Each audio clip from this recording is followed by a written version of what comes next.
Olá, seja muito bem-vindo ao Band Entrevista. Isolamento e incertezas. A pandemia do novo coronavírus trouxe muitas mudanças e pegou todos de surpresa. De um dia para o outro, as aulas foram suspensas, o comércio fechado, a vida revirada. Na tentativa de amenizar os efeitos, várias medidas foram tomadas. Em uma delas, o governo editou uma medida que, entre outras coisas, autorizou a redução da jornada de trabalho e, consequentemente, a redução salarial. A medida afastou ainda a possibilidade da negociação coletiva. Mas será que essas flexibilizações das leis trabalhistas são constitucionais? Será que protege mesmo o trabalhador? O assunto é polêmico e recheado de dúvidas. E para falar sobre esse tema, nós convidamos o presidente da Associação Nacional dos Procuradores do Trabalho, Dr. Ângelo Fabiano Farias da Costa. Muitíssimo obrigada pela sua participação aqui no nosso programa, viu? Olá, Renata. Para mim é um prazer poder participar do Band Entrevista e esclarecer a população sobre esses temas que são tão importantes hoje para a vida dos trabalhadores brasileiros nesse momento de crise. É verdade. Em geral, eu tenho a impressão de que os trabalhadores não sabem muito bem os seus direitos, de uma forma geral, né? E com essas mudanças ainda, as coisas ficam mais complicadas, né, doutor Ângelo? Certamente. Nós vivemos um momento aí de crise sanitária, de calamidade pública em razão da pandemia, e há uma série de incertezas, de dúvidas, um receio grande de desemprego. É demais. O país já tem hoje algo em torno de 12 milhões de desempregados, se fala em tantos outros milhões em razão da pandemia. E o governo e outros órgãos de Estado têm adotado medidas para que sejam minimizadas, digamos assim, os impactos sociais decorrentes dessa pandemia do coronavírus, claro, respeitando o direito à saúde e à segurança das pessoas, dos trabalhadores brasileiros. E com isso que a gente tenta aqui conscientizar um pouco a população brasileira. Perfeito. Então vamos começar. O que diz exatamente essa medida provisória 936, né, de 2020? A medida provisória 936, Renata, ela é um complemento da medida provisória 927. E essa medida ela trouxe aí a possibilidade de redução de jornadas e de salários dos trabalhadores e também a suspensão temporária do contrato de trabalho. A medida provisória anterior, a 927, já trazia algumas medidas para efeito de enfrentamento da crise pelas empresas, no gerenciamento, digamos assim, dos seus empregados, dos seus trabalhadores.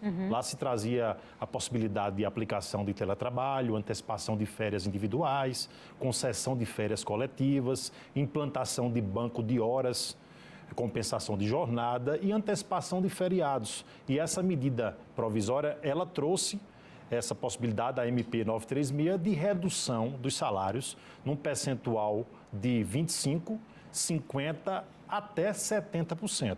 Mas é muita coisa, pode chegar a muita coisa a redução salarial, porém o governo federal trouxe uma contrapartida, que é o chamado benefício emergencial de preservação do emprego e da renda, que é justamente para compensar essa redução.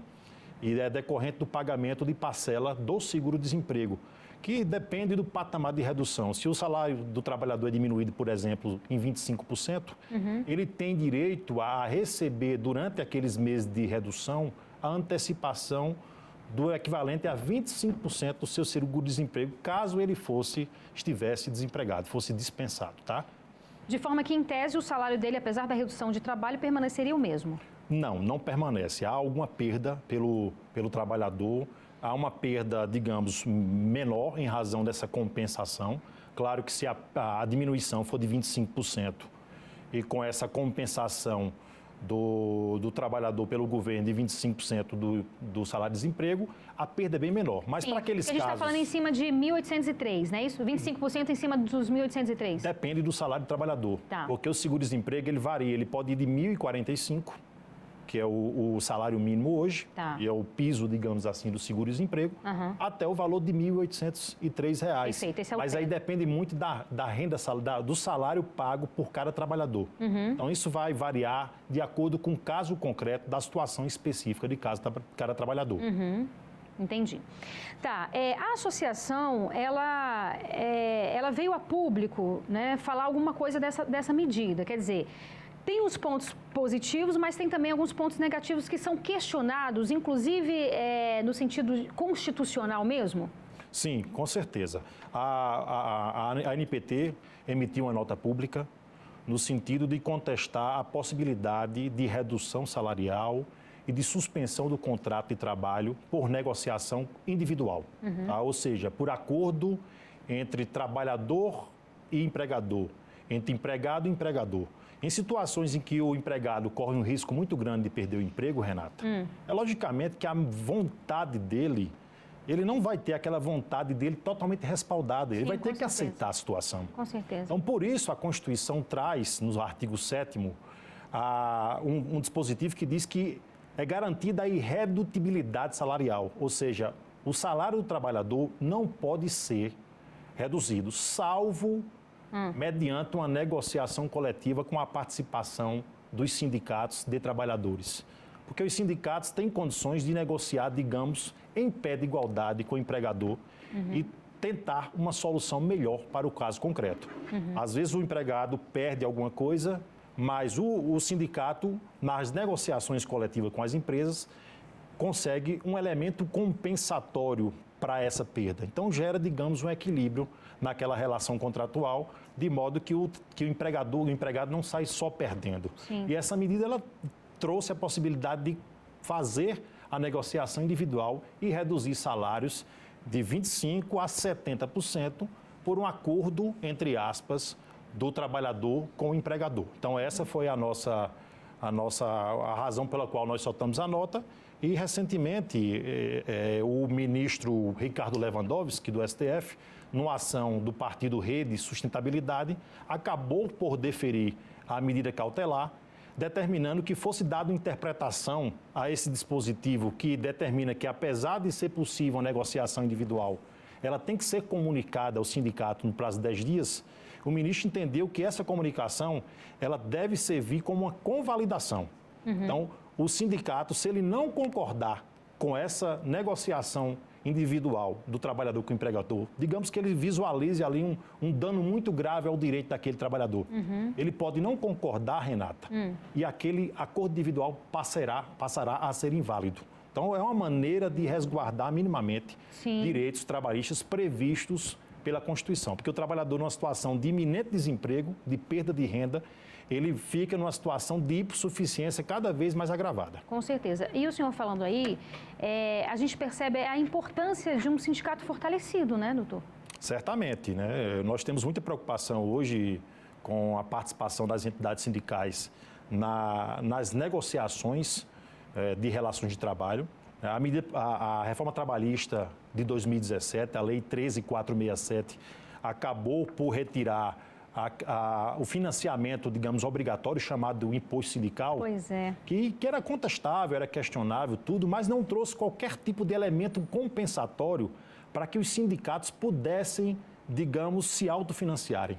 Então, hoje você tem uma situação de que, muitas vezes, um trabalhador ele é beneficiado por um direito que foi conseguido a partir de uma negociação coletiva do sindicato que ele não é filiado, e ele não tem que pagar nada por isso. Então, situações como essas são injustas e se poderia ter trazido algo na legislação. Então, o que aconteceu foi um enfraquecimento grandioso dos sindicatos brasileiros com a perda de financiamento e eles não conseguem negociar e fazer campanhas de negociação salarial e de direitos com a força que eles faziam anteriormente. Tá? E ao se privilegiar, em tese, a negociação coletiva na reforma trabalhista, também se privilegiou a flexibilização de jornada pelos trabalhadores de forma individual. E agora, com essa crise, essas MPs, elas possibilitam que um acordo individual, ou seja, um trabalhador com o seu empregador, possa dizer o que é que vai ser aplicado naquela sua relação, em cima do que é previsto, Renata, em leis e nas normas coletivas. Certamente. Então, isso é muito preocupante para nós. Com certeza. E a gente lembra que esse programa ele é gravado, mas você também pode e deve participar com comentários e sugestões de entrevistas. Anote o nosso telefone 999769204. E agora a gente faz um breve intervalo, é bem rápido, não sai daí que a gente espera você.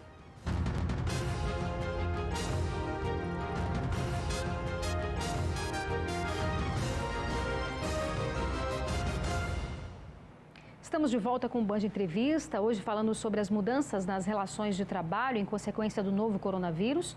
O nosso entrevistado é o presidente da Associação Nacional dos Procuradores do Trabalho, Ângelo Fabiano Farias da Costa. Doutor Ângelo, nós falávamos aqui explicamos, né, o senhor explicou essa medida provisória 936. É claro que a gente tem que pensar que a gente vive numa situação absolutamente atípica no mundo inteiro. Né? E é claro que aqueles empresários que tinham o seu comércio aberto, que tinham ali os trabalhadores, enfim, para ajudar na questão do dinheiro que entra mesmo, ou seja, as portas estão fechadas. Então, a gente tem que pensar nas duas situações, né? Tanto na questão do papel do empregador quanto do empregado, né? Agora, querendo ou não, é o lado mais frágil também do trabalhador, né? A gente está falando de pessoas aqui que muitas vezes estão sem dinheiro para comprar o alimento para colocar dentro de casa. Então, tem essa possibilidade da redução da jornada de trabalho e, consequentemente, da redução da jornada de trabalho, mas antes de chegar a esse talvez que seria uma situação extrema, existem outras medidas que podem ir amenizando também a situação desse trabalhador, até que a gente passe por essa situação o quanto antes? Sim, Renata, nós esperamos que essa situação perdure o menos possível, 2 ou 3 meses, enfim. Há medidas menos drásticas a serem tomadas. É importante deixar claro que o Ministério Público do Trabalho tem toda a sensibilidade com relação aos empregadores e com relação aos empregados.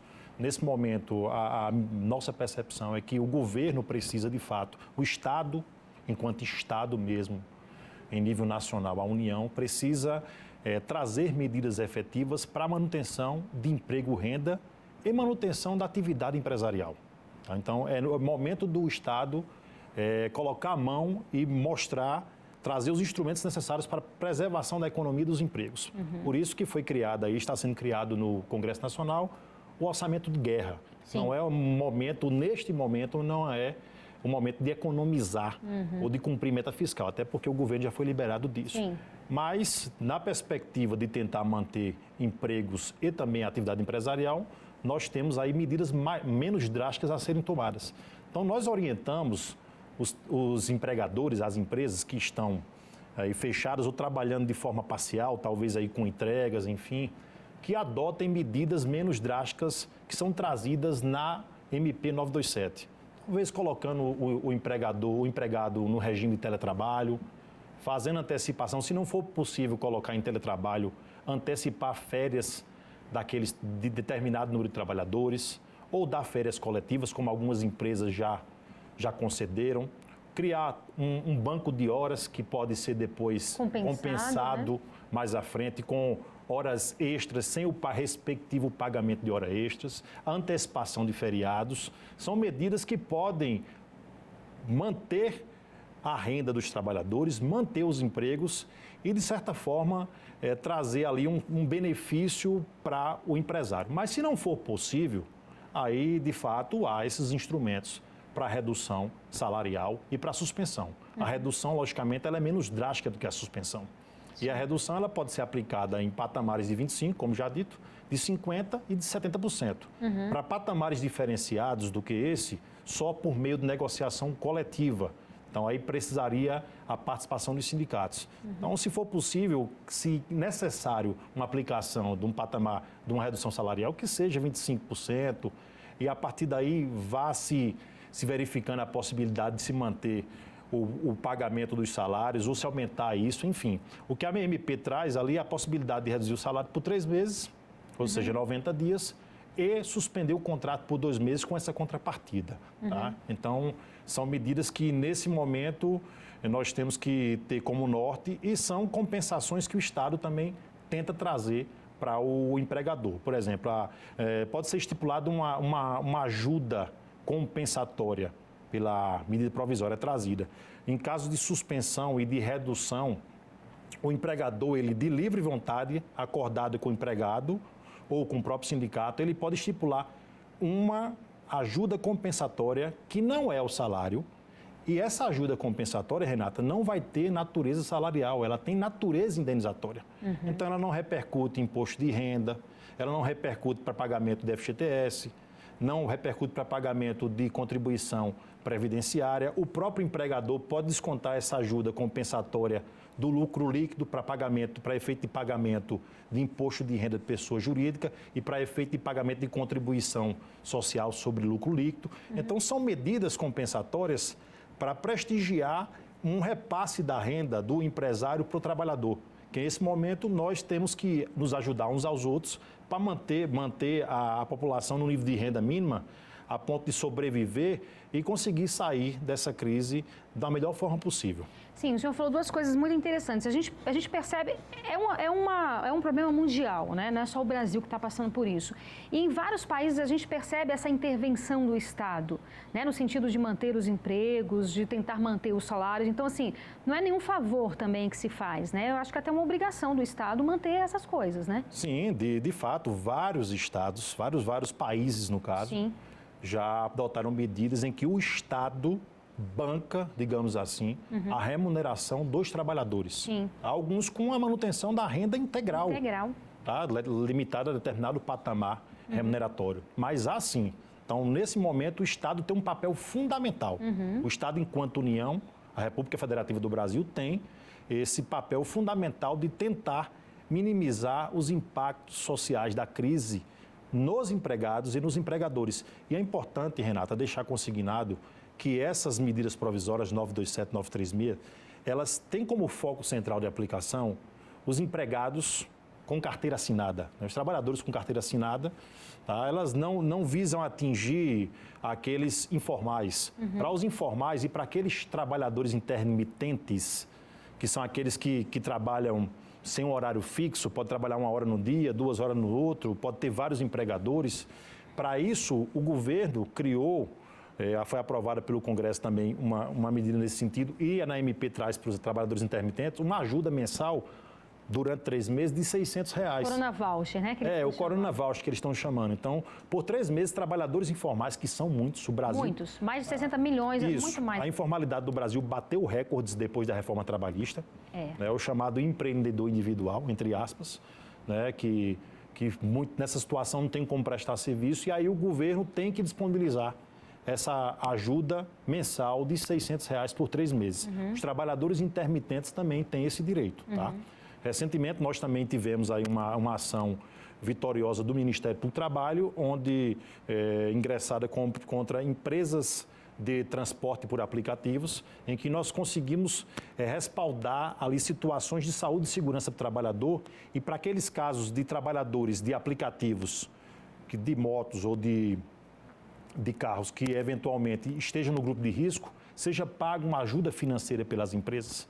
Para aqueles que onde há suspeita ou a confirmação do coronavírus, que por exemplo, precisam ficar afastados do trabalho e sem renda, a empresa precisa pagar também uma ajuda compensatória. Então, o Ministério Público do Trabalho também tem se movimentado muito para tentar mediar conflitos, solucionar conflitos e minimizar os impactos sociais dessa crise nas relações de trabalho. O trabalho move o mundo, move o Brasil, né? Ninguém vive sem um trabalho, seja qualquer tipo de trabalho, seja o trabalho formalizado, seja o informal, seja o empregador, o empresário, todo mundo trabalha. Então, é com essa visão que o Ministério Público tenta dar o melhor tratamento possível para esse momento. Maravilha.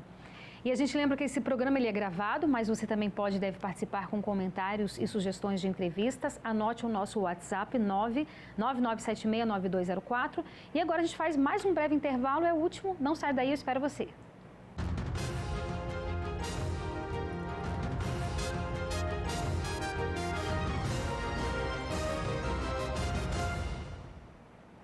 Estamos de volta com o Band Entrevista, hoje falando sobre as mudanças nas relações de trabalho em consequência do novo coronavírus. Nosso entrevistado é o presidente da Associação Nacional dos Procuradores do Trabalho, o Ângelo Fabiano Farias da Costa.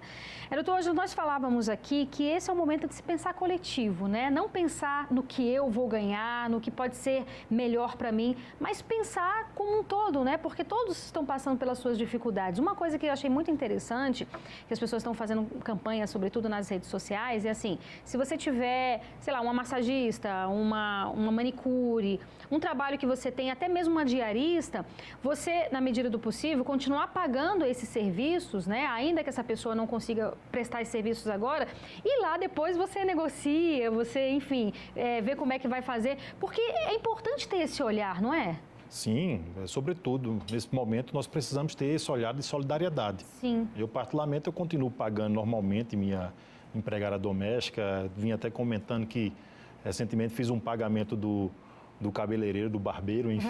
Então, exatamente. É um movimento que nós temos de ajudar aqueles profissionais que nós precisamos no dia a dia. São pessoas que nos ajudaram tanto e que, nesse momento, precisam da nossa ajuda, ainda que seja pouca essa ajuda. Então, esse movimento da gente conseguir fazer esse espírito de solidariedade é fundamental para que nós possamos sair fortalecidos dessa crise. E vai passar, né? Vai passar. E a crise, por mais difícil que ela seja, é um momento difícil que nós vivenciamos, nunca vivenciado, pelo menos por mim, ela deixa oportunidades de crescimento também. E nós temos que tirar algo disso e buscar crescer com essas crises, ainda que seja revendo situações que possam ser modificadas para enfrentamento de uma crise no futuro e uma preparação melhor. Com certeza. O senhor falou isso, a questão do trabalhador doméstico. Como é que fica a situação dos trabalhadores domésticos?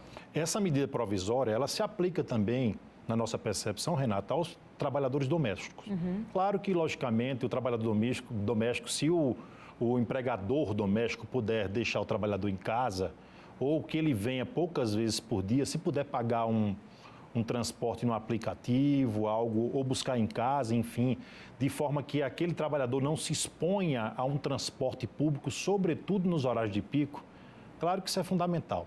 Então, são medidas para preservar a saúde dos trabalhadores de uma forma geral, que a contaminação ela acontece muito rápido em progressão geométrica. Se não for possível, essas medidas podem ser aplicadas também, antecipação de férias individuais, compensação de banco de horas e até, em situações aí mais drásticas, a redução dos salários e a suspensão dos salários também pode ser aplicada, em nossas perspectivas, aos empregados domésticos. Com relação à garantia do emprego passada, todo esse turbilhão que a gente está vivenciando aqui agora? A medida provisória 936, ela trouxe a garantia de emprego. Então, é uma espécie de uma compensação para o prejuízo que o empregado sofre naquele momento, seja com a redução de salário, seja com a suspensão do seu contrato de trabalho, ainda que temporária, o que ocasiona, sobretudo, a suspensão do salário também. Então, nesses casos, se o empregado, por exemplo, ele tem o seu contrato suspenso pelo prazo de 2 meses, que é o prazo máximo, ele vai ter 2 meses de garantia de emprego. Então, durante aqueles 2 meses onde está suspenso, logicamente, ele não recebe o salário, tá? Mas é bom deixar claro para aquelas que, nesses casos de suspensão, há a limitação de 2 meses, e para aquelas empresas em que o faturamento é superior a 4.800.000 reais, é obrigatório o pagamento de 30% de uma ajuda compensatória, ainda que com a suspensão do salário. Tá? Então, o trabalhador tem que ganhar. E em casos em que não haja esse faturamento, a empresa pode, por vontade própria, a partir de um acordo individual ou um acordo coletivo, uma negociação coletiva, estabelecer aquela ajuda individual compensatória. Durante aquele período dos 2 meses, ele não pode ser suspenso. E também, a partir do término desses 2 meses, ou do término do período de calamidade pública, ele tem a garantia de emprego de 2 meses também, tanto na suspensão como na redução. A redução, ela tem uma diferença que ela pode ser até 3 meses. Se o trabalhador fica com o trabalho reduzido por 3 meses, quando acabar aquela situação, ele tem o mesmo período de garantia de emprego. Ele pode ser demitido nesse período de garantia de emprego? Sim, ele pode.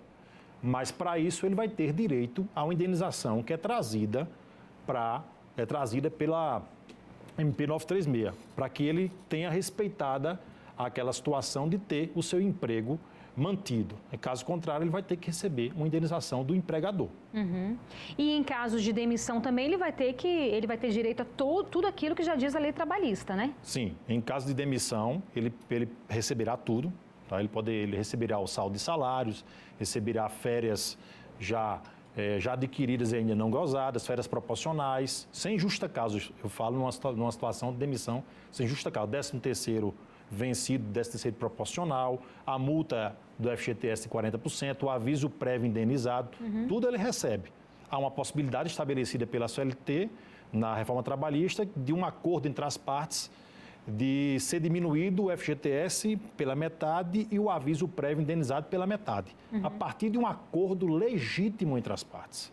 Se for um acordo forçado, ou seja, uma fraude, aquilo pode ser denunciado ao Ministério do Trabalho, no caso, Auditoria do Trabalho, hoje no Ministério da Economia, ou no Ministério Público do Trabalho, porque é fraude trabalhista.